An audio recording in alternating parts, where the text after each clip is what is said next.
यूं जमीन पर बैठकर क्यों आसमान देखता है, पंखों को खोल जमाना सिर्फ उड़ान देखता है।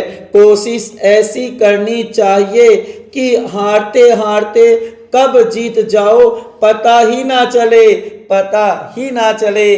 साथियों और प्यारे विद्यार्थियों नमस्कार। हम बात कर रहे थे भारतीय संविधान निर्माण के, जो कि भारतीय संविधान का नाम है भारत का संविधान, जो कि अनुच्छेद 393 में भारतीय संविधान का शीर्षक या टाइटल आप कह सकते हो, जिसका नाम है भारत का संविधान, द कॉन्स्टिट्यूशन ऑफ इंडिया। तो प्यारे विद्यार्थियों, आज भारतीय संविधान निर्माण के समय की 3 महत्वपूर्ण डेट या तारीख के ऊपर हम विस्तार से चर्चा करेंगे। बहुत ही महत्वपूर्ण है। 26 नवंबर 1949 शनिवार। वहीं आप देखोगे 24 जनवरी 1950 मंगलवार, 26 जनवरी 1950 गुरुवार। ये तीनों ही अति महत्वपूर्ण डेट है प्यारे विद्यार्थियों, जो आपको तैयार करनी है। जैसे कि 26 नवंबर 1949 शनिवार अगर देखा जाए तो इस समय हमारे हिंदू विधान के अनुसार मिति मार्ग शीर्ष शुक्ल सप्तमी संवत 2006 विक्रमी। प्यारे विद्यार्थियों, इस दिन हमारा संविधान बन करके तैयार हो गया था। तो देखो, अनुच्छेद 394 में लिखा हुआ है प्रारंभ, ये तो इसका टाइटल या नाम है अनुच्छेद 394 का। ये बैरक एक्ट की लैंग्वेज है जो भारतीय संविधान में लिखी हुई है।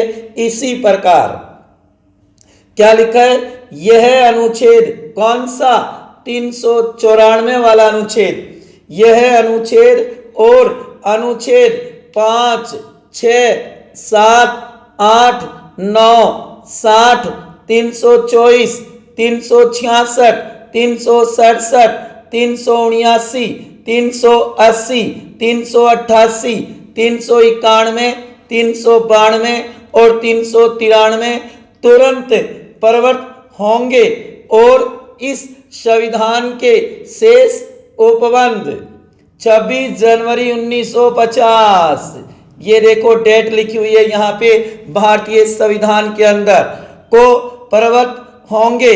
जो दिन इस संविधान के प्रारंभ के रूप में निर्दिष्ट किया गया है कि भारतीय संविधान कब प्रारंभ या लागू होगा, तो वो डेट होगी 26 जनवरी 1950। ये संविधान में वर्णित है अनुच्छेद 394 में। तो कहने का मतलब यहाँ पर एक अनुच्छेद तो ये होगा और उसके बाद में ये 15 अनुच्छेद होंगे, तो कुल आप कह सकते हो 16 अनुच्छेद 26 नवंबर 1949 को लागू किए गए थे। देखो 1, 2, 3, 4, 5, 6, 7, 8, 9, 10, 11, 12, 13, 14 और 15 और ये अनुच्छेद, तो ये अनुच्छेद हो जाएगा 394 16। ठीक है प्यारे विद्यार्थियों, तो इसे तैयार करना। जो कि 5 से जो 9 तक है ना, उसमें तो नागरिकता का उल्लेख है। वहीं 60 के अनुच्छेद में था राष्ट्रपति का शपथ। वहीं 324 में था भारत का निर्वाचन चुनाव आयोग।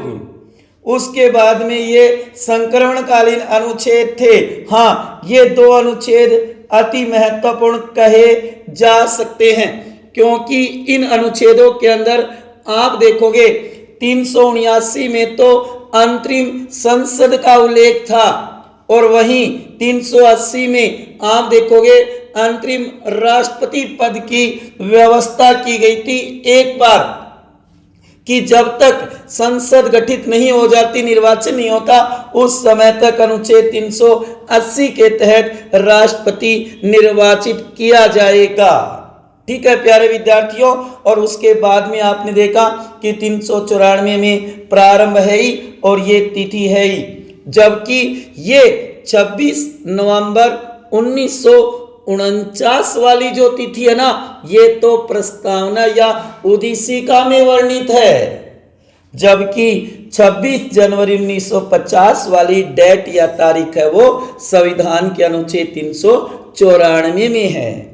आ गई ना बात समझ में। कई दिनों से आपके ये कंफ्यूज होगा कि 15 थे 16 थे, किससे संबंधित थे?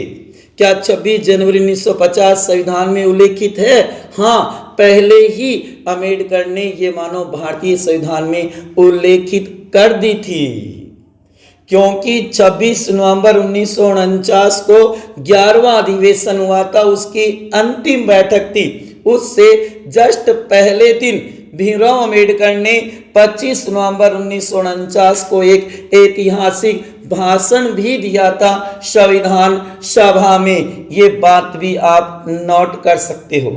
उसके बाद में देखो 24 जनवरी 1950 मंगलवार, जो कि संविधान सभा की अंतिम बैठक, जो कि अंतिम बैठक होगी कौन सी? 167वीं 167, और अंतिम अधिवेशन होगा 12वां, जबकि संविधान तो इससे पहले बन करके तैयार भी हो चुका था। 26 नवंबर 1949 को अंगीकृत, अधिनियमित और आत्मा अर्पित कर लिया गया था। इसी 26 नवंबर को विधि या कानून दिवस मनाया जाता था। 2015 से इसे संविधान दिवस के रूप में मनाना स्वीकार किया नरेंद्र मोदी सरकार ने। इसके ऊपर हमने अपनी पिछली क्लास के अंदर विस्तार से चर्चा भी की थी। तो जो अंतिम बैठक और अंतिम अधिवेशन, एक ही दिन का अधिवेशन होता है और एक ही दिन की बैठक होती है। कई मेरे प्यारे विद्यार्थी यहाँ पर कंफ्यूज हो जाते हैं, क्या बैठक एक दिन की तो क्या अधिवेशन भी एक दिन का? हाँ जी, एक दिन को भी अधिवेशन नाम दिया जा सकता है और इसको दिया भी गया था 12वां अधिवेशन। इसके अंदर आपने देखा कि 284 सदस्य उपस्थित होकर के भारतीय संविधान की 3 प्रतियों पर हस्ताक्षर भी करते हैं, जो कि एक हिंदी में, एक अंग्रेजी में और एक आप कहोगे अंग्रेजी में चित्ताक्षर। कहने का मतलब उसके अंदर कुछ आकृतियां या मांडने भी थे, जो कि एक हस्तलिखित प्रति अंग्रेजी की थी, जिस पर Nandlal Bose, very very most है, तैयार कर लेना। नंदलाल बोस के नेतृत्व में कई कलाकारों ने उसके अंदर कलाकृतियां अंकित की थी। और ये भी ध्यान रहे आपको कि नंदलाल बोस, जो कि भारत रत्न और पद्म श्री पुरस्कारों के प्रतीक चिन्ह को आकृति प्रदान करने वाला व्यक्ति भी वही था। और यहाँ एक बहुत ही महत्वपूर्ण बात नोट कर लेना, प्रेम बिहारी नारायण रायजादा, एक ही नाम है, ध्यान देना ये, जो कि उसने इटालिक तरीके से संविधान को हाथों से लिखा था, इसलिए इसे हस्तलिखित लेखक कहा जाता है। भारतीय संविधान का हस्तलिखित लेखक कौन था? प्रेम बिहारी नारायण रायजादा था। इस बात को नोट कर लेना, अति महत्वपूर्ण है। फिर दूसरी अंग्रेजी की छपी हुई थी, तीसरी हिंदी की हस्तलिखित थी, ठीक है ना। तब 284 सदस्यों ने इन 3 प्रतियों पर हस्ताक्षर किए थे। उसके बाद में आप देखोगे इस दिन 3 महत्वपूर्ण कार्य। पहला महत्वपूर्ण कार्य राष्ट्रपति का निर्वाचन, जो कि कहा जाता है कि HVR अयंगर उस समय निर्वाचन अधिकारी थे और एक ही फॉर्म आया था डॉक्टर राजेंद्र प्रसाद का, तो उसे संविधान सभा ने राष्ट्रपति के रूप में निर्वाचित कर लिया। उसके बाद में दूसरा महत्वपूर्ण कार्य किया, राष्ट्रगान को स्वीकार करना, जो कि गुरु रविंद्रनाथ टैगोर द्वारा रचित जन गण मन को भारत का राष्ट्रगान स्वीकार किया। उसके बाद में तीसरा महत्वपूर्ण कार्य किया राष्ट्रीय गीत का, जो कि बंकिमचंद्र चटर्जी द्वारा आनंद मठ उपन्यास, जो उनका सुप्रसिद्ध उपन्यास है आनंद मठ, उससे जो लिया गया गीत वंदे मातरम भारत का राष्ट्रीय गीत स्वीकार किया गया। तो ये 3 महत्वपूर्ण कार्य किए थे 24 जनवरी 1950 को संविधान सभा ने। उसके बाद में 26 जनवरी 1950 गुरुवार, जो कि कहा जाता है कि संपूर्ण संविधान पूर्ण रूप से लागू हुआ। कब? 26 जनवरी 1950 को। और भारत एक गणतंत्र राज्य बना। इसका अर्थ जरूर समझना प्यारे विद्यार्थियों। गणतंत्र का अर्थ है जिस देश का राष्ट्राध्यक्ष जनता के द्वारा प्रत्यक्ष या अप्रत्यक्ष रूप से निर्वाचित किया जाता है, न कि वंशानुगत पैतृक वंश परंपरा पे नहीं, बल्कि उसका निर्वाचन होगा। और हमारा राष्ट्राध्यक्ष कौन है? राष्ट्रपति, जिसका प्रति 5 वर्ष बाद निर्वाचन होता है। इसलिए भारत के गणतंत्र है। तभी तो हम 26 जनवरी 1950 को गणतंत्र दिवस मनाते हैं। ये नहीं कि संविधान लागू हुआ, हाँ लागू हुआ, लेकिन गणतंत्र कैसे है, ये धारणा कि 26 जनवरी 1950 को हमारा राष्ट्रपति कौन?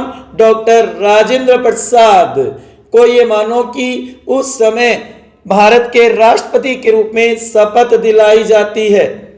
26 जनवरी 1950 को प्रातः 10:30 बजे तत्कालीन गवर्नर जनरल सी राजगोपालाचारी ने ये आधिकारिक घोषणा की थी कि 26 जनवरी 1950 से भारत अर्थात इंडिया संपूर्ण प्रभुत्व संपन्न लोकतांत्रिक गणराज्य होगा। तो कहने का मतलब वहां उसे गणतंत्र राज्य घोषित कर दिया। तो ये 3 महत्वपूर्ण डेटे आपको जरूर तैयार करनी है प्यारे विद्यार्थियों।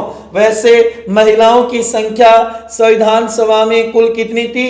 15 थी, जबकि पहली बैठक में 10 ही महिलाएं प्रेजेंट होती है।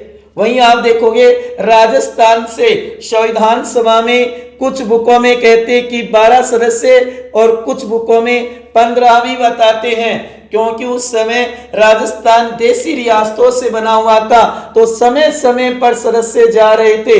इसलिए ये नहीं कह सकते फिक्स संख्या कितनी थी।